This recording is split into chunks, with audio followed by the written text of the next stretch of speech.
to the podcast. We have um, Jonathan Bardzik with us. So we have three different versions of John on this podcast right now. So I'm John Fisher, Coach Cub. We have Johnny Bear, and then we have Jonathan. So we've completed that trifecta. But we're so excited to have you on the podcast. I think we've been in the same kind of realm for a long time, and I've been kind of watching out on your Instagram and seeing what you're doing. But yeah, welcome. First of all, just how are you? Fantastic. Life is good. Love it. Johnny Bear and I love to hear it. And Johnny Bear, meet Jonathan.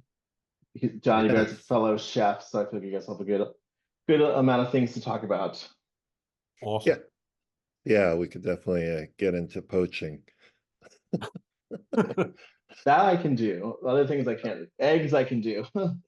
But yeah, following you for so long, it's like I don't know about you, but I feel like anyone in this kind of bear space doing like anything positive or with food or lifestyle, it's like we kind of all look at each other. So I feel like you and I've been doing that for years now. Yeah. So it's great to Fun to finally follow you back. chat. Yeah, it's good to finally chat. And so I know you do cooking, so everything with food. We've seen some of your cookbooks. You have like a television series called Seasons to Taste. So we want to get into all of that. But why don't you just give us like a really quick background of who you are, like maybe just where you grew up and you know one thing you love from your childhood, and then like one thing you had to overcome as you became an adult. Sure. Grew up in Western Massachusetts, the Amherst area, the Pioneer Valley. Beautiful place to grow up. My childhood was generally amazing. I have incredible parents. They've been incredible through my entire life and are still very close to them today. Wow. I see them for about a week a month right now, helping them out as they're going through some aging. Things I had to overcome. I don't know where the chicken and the egg is on this, but for sure the realization that I was a gay man. And I again, there can be a lot of chicken and egg on where some of the insecurities and sense of worthiness and those kind of things came from, which contributed to which, but that is really a focus of a lot of the work that I am doing right now around sort of worthiness and intrinsic value. Um, yeah, Fantastic, thanks. Yeah, we just dove right in. I'm sorry. I was like a curveball up front, but I mean that gives us a lot of information. So um yeah, I think it's interesting that we all have this like coming out story, and we all have to kind of work through things as we become adults. But where did cooking fit in? Like what is the origin story of you becoming a cook and now doing all these great things out in the world? I loved cooking growing up. I would do some cooking with my mom. I remember a few Valentine's days in my teenage years where we would cook the absolutely ridiculous cover dessert off of Bon Appetit magazine. But my origin story was really right as I was leaving college. So I graduated mid-year, and in the late fall, before graduating, went down to Boothbay Harbor, Maine, where I'd spent a couple summers working. I got invited to a dinner party by a gay couple and watched them throw together this pasta sauce of all the hot mid 90s ingredients: portobello mushrooms and capers and plum tomatoes and Kalamata olives. And realized walking out the door that night that I'd memorized this dish, and this felt so empowering to me. And so that spring, I was living with my parents, suddenly not surrounded by 1,500 of my closest friends, and without much money in my pocket, but realized that I could elevate my life, that I could create these moments simply by going into the kitchen. And so I would cook dinner once a week for my folks. The first week was that pasta sauce. I think the second week I made tacos. And the third week I sat down at 10 o'clock in the morning with a stack of 4 to 5 cookbooks, put together a menu, shopped for 2 or 3 hours in the afternoon. Didn't help them at all because I knew nothing about cooking relatively at that point, and so dinner was at 10 o'clock at night. But by the end of that spring, I was hooked. So I even thought about going to culinary school, and my mom, not wrongly, said, you know, it's a terrible life. You'll be working all kinds of weird hours. You'll never be able to hold down a relationship. And so I went to work in my family's garden center and landscape business. That led me to an MBA and moving to Washington, D.C. to work for a national trade association. And at 10 years into that, I was, I think, 37 and sort of checked all of those pre-40 boxes. In a Mm. great relationship, married to my husband, Jason, living in a beautiful home, loving the city, work's going well. And I said, what's next? And through some coaching, it turned out to be giving weekly live cooking demonstrations in front of a live audience at Eastern Market. Oh. And 12 years later, it was 3 cookbooks, a TEDx talk, and an 8-episode TV series. Yeah, you spoke about, I saw in one of your interviews, you spoke about how your boss in the corporate world brought you in and had a conversation with you about either going left or going right. Left would be following that corporate path and really rising because you were that good. And then also looking a year later at your cooking demos, and your boss actually said, make the choice. What do you want to do? And how was that moment for you? And would you have gotten there on your own eventually? I would have gotten there on my own. I was starting to head in that direction, but Bob, my boss at the time, is an incredible man and was an amazing mentor and influence on my life. Um, and and I think what that question did, and I've seen myself respond to questions in this way in the past, they're galvanizing, right? It's in hearing the other option, you suddenly feel that sort of fire well up inside of you, and you go, "Oh wait, I'm not doing that. I'm doing this." Hmm. So what he said specifically was, if you stay with your association leadership role, you'll be a CEO within a year or two. You're smart, you're strategic. Um, and he said, if you go in the other direction, you could fail miserably, or I think you could have far greater success than you will ever have in an association role. It's, you know, this has, and he said, so this really comes down to what is your risk tolerance. And, and while I during my MBA, one of my professors talked about how there was this perception that entrepreneurs, solopreneurs are big risk takers. You know, we're mavericks. We go out and we just jump off cliffs left and right. And he said in the late 80s, early 90s, someone had done a bunch of research and found out that entrepreneurs were really conservative. They would spend more time than any corporate CEO or corporate team trying to mitigate all risk and come up with the safest and most assured solution. The difference was at the end of the day, then they would jump off the cliff, which the suggestion was that most people in a corporate job will not jump off that cliff, even once the risk is figured out. And that is definitely me. I takes a long time to get up to the edge of that cliff, but once I get there, and that decision has been made, I have no problem jumping off.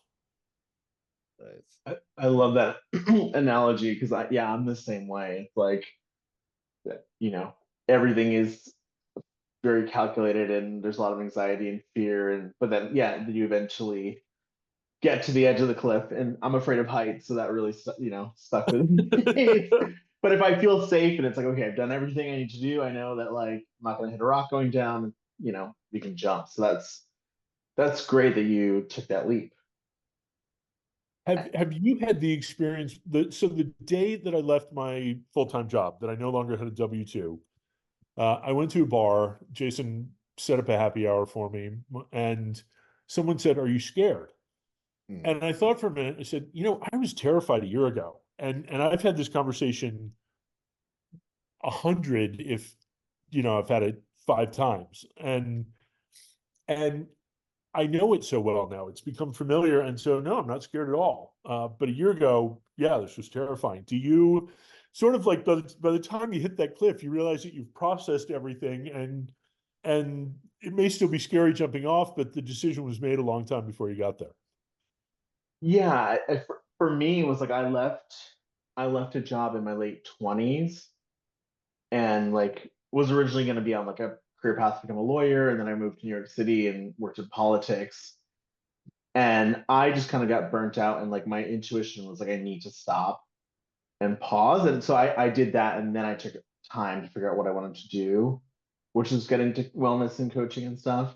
So it was a little bit different. Like I didn't have those skills necessarily that I was like transitioning to. But I think once you make the decision and you do something against the grain, you realize like it's not as scary as you thought it was going to be. Like I remember when I left my job, people were like, "What are you going to do? What do you do with your time?" Like everyone's projecting onto me and freaking out. And I'm like, "I'll be fine." I just like would wake up and make, eggs and sweet potatoes and go for walks and just like allow myself to be. Um, and now, yeah, it's like I think once you make a decision like that, it's like you could trust yourself. That there's some power to that. Yeah, I think for me, I had a little bit of a similar path with you, Jonathan, but I was a social worker for almost over 25 years at the point. And I I too grew up watching my grandfather in the kitchen and making meatballs and sauce and everything we could create or he could create. I wasn't allowed to touch much. Um, and he always told me a kitchen isn't a kitchen without the real smell of garlic. And it always kind of stuck with me. So I had little kitchen jobs growing up, but primarily when I had my son, it was time to grow up. So I went to school and became a social worker. But at age 45, I was at a crossroads and I said, I need to just follow my heart and I have to be happy. I can't do this anymore. Um, so I found a great culinary program in Manhattan and went to school, and it was more of a restaurant track. I know there's, the personal chef track, restaurant track. I did the restaurant track for a while, and that was by that time 47 years old, and my body was not feeling it. So I kind of shifted into personal chefing and creating, marrying the two, the social work and the food, and started working with people individually on food shame and purchasing and just educating about food. But the one thing was that fear and the fear of failure, fear of what am I going to do? And I could counsel people on fear all the time. That was my job. But yet personally, I'm looking in the mirror and I'm like, oh my goodness. And I heard a philosophy, fear broken down is to fear is false expectations appearing real. And I said, oh, that's kind of neat. And I love so I incorporated that a little bit more. And I still have, I think every day we still have those butterflies, but the people tend to hold on to them as fear, but I think they're a little bit more of a motivation, to keep going on your path. Yeah, thanks for sharing that. I one question I had for you, Jonathan, or because it sounds like you hit so many markers in life so early, and to have like a mentor, someone above you validating you, like, hey, you can become a CEO, you can do this.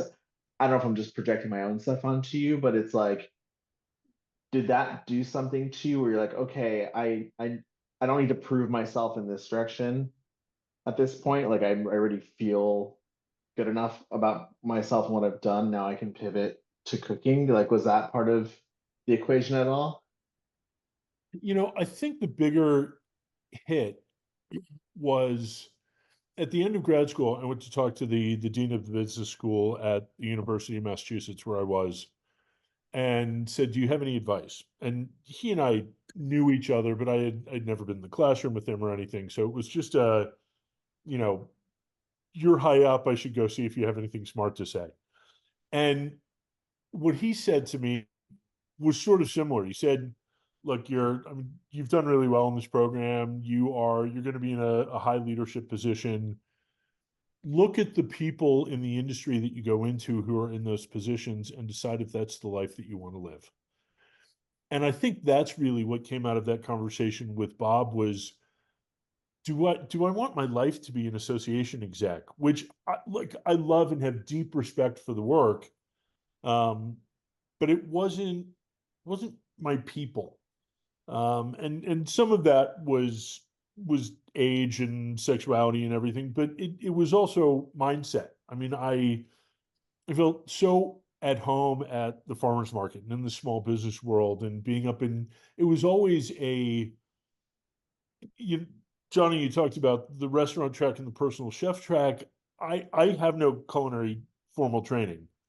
But this was always about the entertainment and human connection track for me. I loved getting up in front of that crowd at the farmers market and building an audience and seeing the excitement on their faces.